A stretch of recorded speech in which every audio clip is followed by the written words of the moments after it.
오늘의 사연 지금 바로 시작해 볼게요. 제가 대학교 시절 이야기입니다.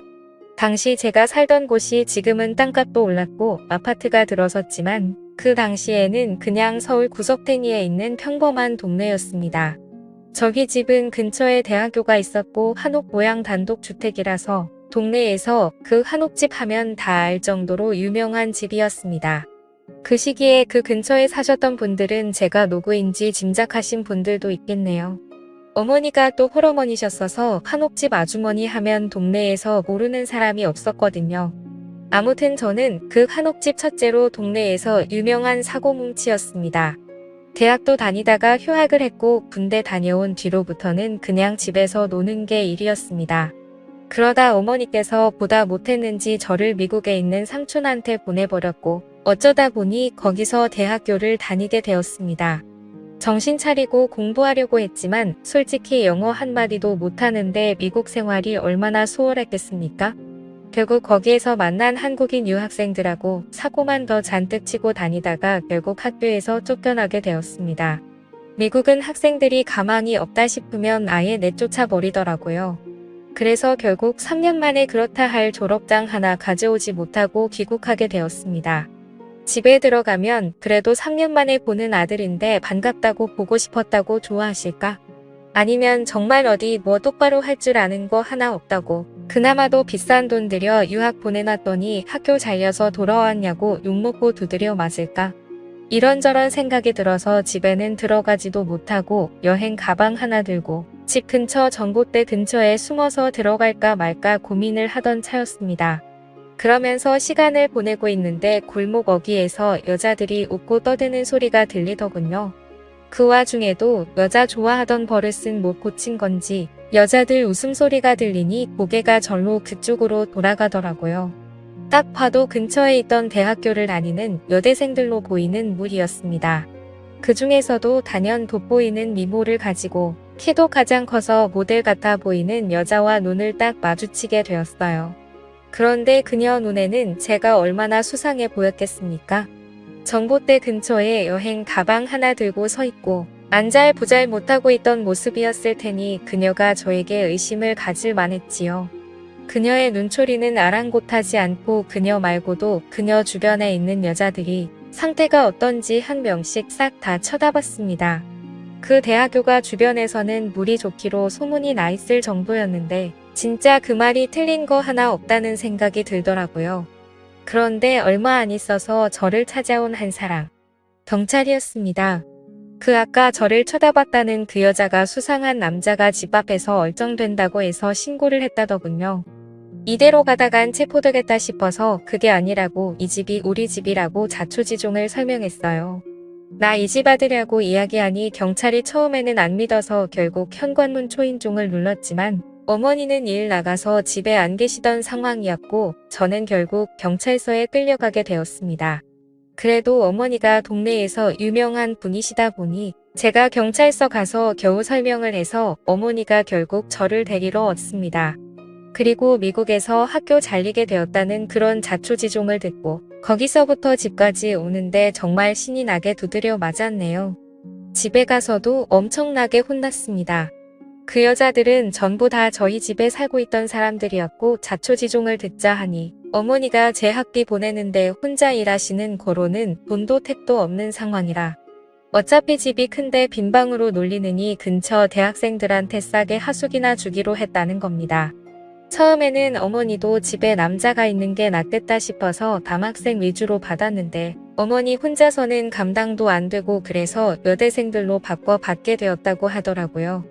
심지어 제가 쓰던 방까지 이미 그중 한 명이 차지한 상황이라서 저는 다락방 신세를 지게 되었습니다. 여자들은 난데없이 남자가 같이 살게 되어서 불편해했던 것 같은데 이 집 아들인데 내쫓을 수도 없는 상황이라는 걸 이해해줬는지 방세 몇 달치 깎아주기로 하고 그렇게 합의를 봤습니다. 저를 경찰에 신고했을 것 같은 그 예쁜 여자가 특히 저를 많이 불편해했습니다. 괜히 제발 저리는 게 있어서 그런가 싶더라고요. 저도 그 여자가 마음에 안 들었는데 그 여자는 심지어 제가 쓰던 방까지 쓰고 있었으니 더욱 더 마음에 안 들었습니다. 아무튼 그녀들 전부 학교가 있는 시간에 제가 집에 남아있는 걸 불편하다고 해서 낮 동안에는 어머니 식당 일을 돕고 밤에는 최대한 다락방에서 밖에 나오지 않는 생활을 이어가게 되었습니다. 아무리 못난 아들이고 얹혀 살고 있다지만 내가 평생을 자라온 내 집인데 내가 이런 대우 받는 게 맞나 하는 생각이 들었네요. 이 속사정을 모르는 제 친구놈들은 어떻게 여대생 5명이랑 한 집에 살게 되었냐면서 저보고 운도 좋은 놈이라고 하더라고요. 그 상황만 이야기를 들으면 운 좋은 놈이라고 할 수 있겠지만 실상은 그렇지 않다고 말해줬습니다. 그런데 친구들이 그게 아니라는 거예요. 남자랑 여자가 왜 따로 만들어져 있겠냐고. 결국 한 공간에 살부딪히며 오래 지내게 되면 싫어도 정분이 날 수밖에 없다고 하면서 전부 제가 하기 달렸다고 하는 겁니다. 지들이 저였다면 하루에 1명씩 하고 주말에는 쉬는 걸로 해서 5명 여자를 동시에 만나겠다 뭐 이런 헛소리를 하고 있더라고요. 처음에는 이 자식들이 뭣도 모르고 남의 일이니까 그런다 했습니다. 그런데 저도 사실 노는 데는 일가견이 있던 사람이고 여대생이라고 해봐야 무슨 박사 준비하는 학구열 넘치는 타입도 아니고 평범한 대학교 다니는 학생들이었는데 제가 만나오던 여자들과 별반 다를 게 없었죠. 거기에 매일 반복되는 하루에 지쳐 있는지 새로운 자극이 필요한 듯 보이더군요.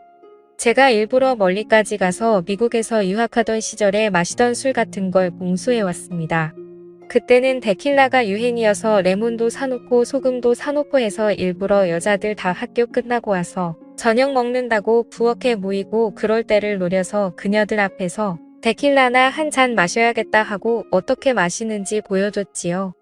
손등에 소금을 좀 털어놓고 술 한 잔 마시고 소금 먹고 잘라놓은 레몬 먹고 여자들이 그 모습을 신기하게 보더라고요. 그러니 여자들이 자기도 한번 마셔봐도 되냐고 자기도 마셔보겠다고 하면서 저한테 친한 척을 하더라고요. 그때부터 밤에 어머니 주무시면 몰래 그녀들하고 술도 마시고 친해지게 되었습니다. 생각을 조금만 바꾸니 어디 멀리까지 안 가도 이렇게 예쁜 여자들이 한 지붕 아래 사는데 친구들 말대로 제가 무슨 복을 받은 건가 싶더라고요. 저에 대한 경계심이 조금 흘러지고 나니 뭐 의자가 뻑뻑하다 서랍이 잘 안 열린다 하면서 사소한 것도 저보고 해달라고 하면서 저를 방으로 끌어들이니 친구들 말대로 하루에 1명씩 돌아가면서 하고 주말엔 쉴 수 있겠다 하는 생각도 들었습니다. 애인이 동시에 4명이 생긴 것 같았어요. 그중 도무지 가까워질 수 없는 사람이 있었으니 그게 바로 그 중에서도 단연 가장 예쁘고 도도한 저를 경찰에 신고해버렸던 그녀였습니다. 사실 아쉬울 건 없었어요. 굳이 그녀가 아니더라도 다른 사람하고 이틀을 하면 되는 거 아닌가 싶었고 남은 4명도 그녀에 비해서 조금 덜 예쁘다 뿐이지 어디 가서 미모가 빠지는 사람들은 아니었거든요. 그런데 제가 그녀들하고 이렇게 번갈아 가면서 놀아나고 있는 가운데 그녀는 저를 마치 쓰레기 보듯이 콧방귀를 기는 모습을 보니까 그때부터는 오기가 생기기 시작했습니다. 어떻게든 그녀를 한번 넘어뜨려 보고 싶어서 말이지요. 제가 지내던 다락방이 사실은 제가 쓰던 방. 그러니까 지금 그녀가 지내는 방하고 이어져 있는 구조입니다. 계단 출입구가 지금은 어머니 방 쪽으로 새로 나 있긴 하지만 하숙집으로 개조하는 과정에서 방 하나 더 어떻게 해보겠다고 억지로 개조를 하셨던 겁니다. 그런데 누가 같은 돈 내고 여름엔 덥고 습하고 겨울엔 추운 다락에서 지내고 싶어 하겠습니까? 그래서 그냥 창고처럼 쓰고 있다가 제가 거기서 지내게 된 거죠. 그녀 쪽에서 통하는 문은 다락방 안쪽에서 막아놓기는 했지만 대충 경첩을 걸어놓은 거라서 쉽게 뜯어낼 수 있었습니다. 낮은 계단을 통해 그녀 방 쪽으로 나 있는 문을 여니 그 문과 계단 쪽을 해서 그녀가 옷장처럼 쓰고 있더군요. 조심조심 지나와서 그녀의 방 안에 들어갔습니다. 적을 알고 나를 알자는 생각이었지요. 그녀에 대해 제가 조금 더 잘 알게 된다면 그녀를 더 쉽게 꼬셔낼 수 있지 않겠나 하는 생각이었습니다. 제 방의 흔적은 그대로인데 제가 쓰던 책상과 침대도 그대로인데 방 안에 있는 소품들의 종류나 위치만 살짝 바꿔도 남자 방에서 여자 방이 되는 건 순식간이더군요. 향기도 괜히 좋은 향기가 나는 것 같더라고요. 그 중에서도 가장 예쁜 그녀였어서 그런가 점점 그녀를 향한 제 마음이 커져가기 시작했습니다. 다른 여자들한테 느끼던 그런 감정이 아니라 그녀와는 연애까지 해보고 싶더라고요. 그녀가 학교에 가 있을 시간에 계획을 하고 내려온 건데 난데없이 문이 벌컥 열리더라고요. 그녀가 과제해 놓은 걸 두고 나와서 학교에서 집까지 가지러 온 상황이었고, 문은 밖에서 잠겨 있는데 방 안에 서 있는 저를 보니 그녀는 얼어붙어서 말도 못하고 있었습니다. 그녀가 소리를 지르지 않을까 그녀에게 바짝 달라붙어서 그녀에게 소리 지르지 말라고 빌었습니다. 이미 그녀 때문에 경찰서도 한 번 다녀왔는데 이번에는 경찰서 다녀오는 걸로는 끝나지 않겠다는 생각에 두근두근했습니다. 그런데 어이가 없는 게 오히려 그녀는 이런 스릴 있는 상황을 즐기더라고요. 오히려 그녀는 저의 이런 행동에 더 강한 매력을 느꼈던 것 같습니다. 상황이 주는 스릴감 같은 게 있잖아요. 그 후로 그녀는 정말 두 눈에 보이는 게 없는 것 같았습니다. 어찌 보면 그동안 술 한잔 같이 먹이며 잠깐씩 시간을 즐기던 같이 사는 그녀들은 정말 아무것도 아니었어요.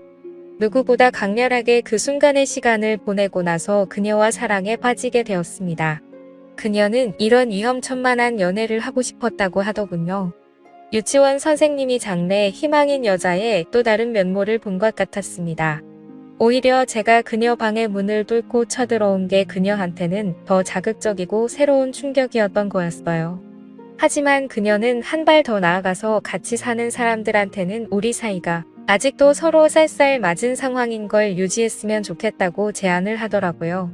어차피 다락방의 통로를 통해서 방 안에 드나드는 건 자유자재였으니 밖에서는 앙숙인 척하고 밤만 되면 신혼부부나 다름이 없었습니다. 그녀와는 그렇게 1년을 더 지냈습니다. 그녀가 학교를 졸업하게 되면서 하숙집을 떠나게 되었는데 그때서야 그녀는 그동안 숨겨왔던 마음을 고백해 왔어요. 졸업 후에도 계속 만나고 싶다고 하면서 말이죠. 그래서 그때는 비밀스러운 만남을 유지하면서 사실은 서로 앙숙처럼 행동하던 관계였는데 지금은 상황이 비슷하지만 다릅니다. 그때로부터 15년이 지난 지금 그녀는 제 아내가 되었거든요. 지금도 앙숙 같은 관계는 여전하지만 우리가 부부라는 걸 사람들이 다 알고 있으니 말이지요. 오늘의 사연은 여기까지네요. 긴 사연 끝까지 들어주셔서 감사합니다.